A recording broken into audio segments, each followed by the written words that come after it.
ومعانا تاني فروحة اللي زي القمر وجمال بيتها ونظافتها.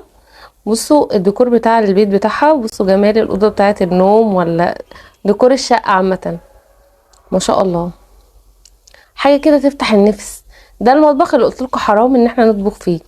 جمال بيتها كله عاملاه ابيض. اللون الابيض ده بيبقى مريح جدا للاعصاب، بيدي وسع.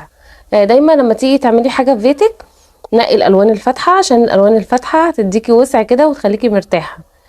الالوان الكتير بتخنق، والالوان الكتير بتضايق المكان. بصوا النظام، بصوا الترتيب بتاعها، ما شاء الله. نضيفة جدا. عجبني قوي قوي فكرة ان هي عاملة المطبخ ابيض في جولد، جميل قوي وشيك جدا. بصوا الديكور اللي هي حاطاه، بصوا الحاجات الصغننة دي، القطع الديكور اللي هي حطاها في المطبخ جميلة.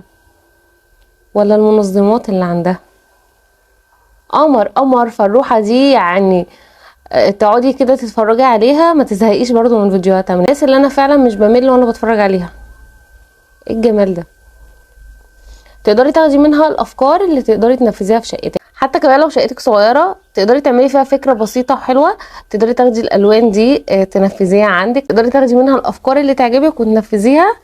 بصراحه حاجه روعه، ومفيش بعد ذوقها وجمالها وشياكتها عشان تاخدي منها افكار تطبقيها عندك. حتى لو مساحه شقتك صغيره تقدري تطبقي كل الافكار الجميله دي فيها.